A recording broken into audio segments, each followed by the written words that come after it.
सास के शहरी अंदाज। निधि को विकास से प्यार तो था, पर वो शादी करके उसके साथ गांव में नहीं बसना चाहती थी। मुझे गांव अच्छा लगता है, पर दिक्कत यही है कि मैं वहां रह नहीं पाऊंगी। मुझे वहां के माहौल के बारे में कुछ भी नहीं पता है। अरे माहौल में ढल जाओगी तुम, थोड़ा टाइम तो लो। और विकास गांव में ही रह के ऑर्गेनिक खेती करता है, इतना अलग काम है।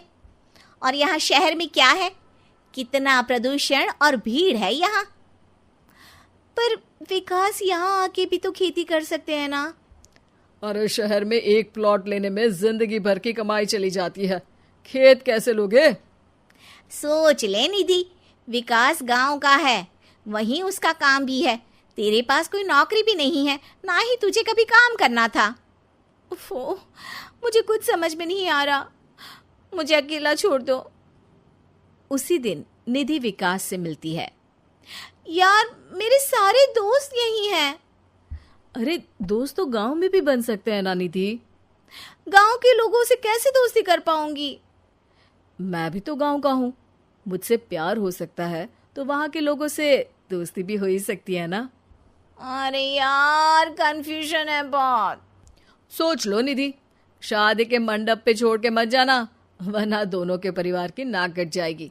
अभी बोल दो, पत्रिका नहीं छपाते हैं। निधि के पास तो कोई चारा नहीं बचा। वो विकास से इतना प्यार करती है कि उसे छोड़ भी नहीं सकती। वो विकास के लिए गांव में शादी करके बसने को तैयार हो जाती है। जल्द ही दोनों की शादी हो जाती है। आई होप तुमको गांव में अच्छा लगेगा। मुझे पता है गांव में और शहर में अंतर क्या है, वहाँ के लोगों की सोच में अंतर है। मुझे पता है कि कैसा लगेगा मुझे। तुम ये बिना देखे किसी चीज के बारे में कुछ भी सोचने की आदत छोड़ दो ना। निधि ने उस वक्त तो कुछ भी नहीं कहा, पर वो सोचती है कि सबको इस बात का एहसास तो करवाना ही पड़ेगा कि वो सही है। उसके दिमाग में एक तरकीब आई। उसने सोचा कि गांव के लोगों के लिए वो ऐसा काम करेगी कि आगे से उसे कोई किसी काम का बोलेगा ही नहीं। शादी के एक दिन बाद निधि की सास ने फरमाइश की। निधि बेटा, अपने हाथ से कुछ खाने का बना दे। बिल्कुल सासू माँ, थोड़ा सा रुकिए, अभी बनाती हूँ।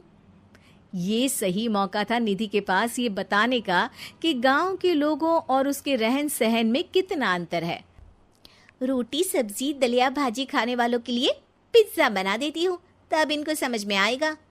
न खा पाएंगी, न कभी कुछ बनाने की बात कहेंगे। थोड़ी देर में निधि सास के लिए पिज्जा बनाकर ले आती है।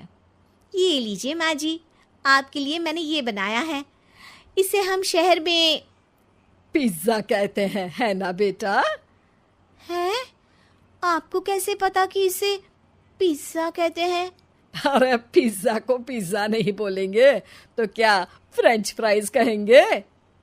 गांव की सास से ये सारी बातें सुन के बहू चौंक जाती है, लेकिन सास एक और ऐसी बात कहती है कि बहू जिसकी उम्मीद ही नहीं कर रही होती है। बहू, इस पिज्जा के ऊपर ओरेगानो मिला दे और थोड़ा चिली फ्लेक्स, मजा आ जाएगा। माँ जी, गांव में रह के भी आपको ये सब कैसे पता है? अरे यूट्यूब टीवी सब खबर रखते हैं हम भी। इंटरनेट है जहाँ, जानकारी है वहाँ। अरे वाह माँ जी।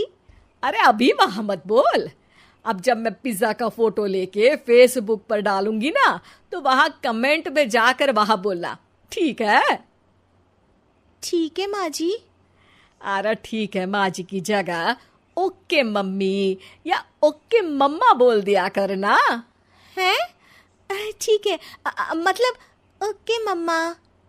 निधि का तो सर ही घूम जाता है। इतना शहरी बर्ताव तो शहर में रहने वाली निधि की माँ का भी नहीं था। वो शाम को अपने पति से पूछती है, विकास, तुम्हारी मम्मी तो काफी कूल है यार। पिज्जा में क्या डालते हैं, फेसबुक पर क्या डालते हैं, सब कुछ पता है उन्हें तो। हमारे बड़े पापा के लड़के रहते हैं शहर में, बस उनके बच्चे आए थे गांव में गर्मी की छुट्टियां मनाने। उन्होंने माँ को एकदम शहरी बना दिया। उनका फेसबुक अकाउंट भी है, इंस्टाग्राम भी है और टिकटॉक बैंड हो गया, वरना वो भी बनाती थी। तभी सास वहां आ जाती है।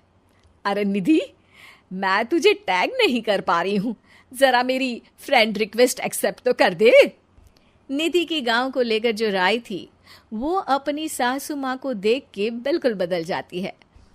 और अब निधि भी सोशल मीडिया पे अपनी सास के साथ लाइव आती है और कमेंट बाजी भी करती है, ताकि सबको पता चले कि गांव में रह के भी उसका जीवन शहर जैसा ही है और उसके आसपास के लोगों के अंदाज भी एकदम शहरी है।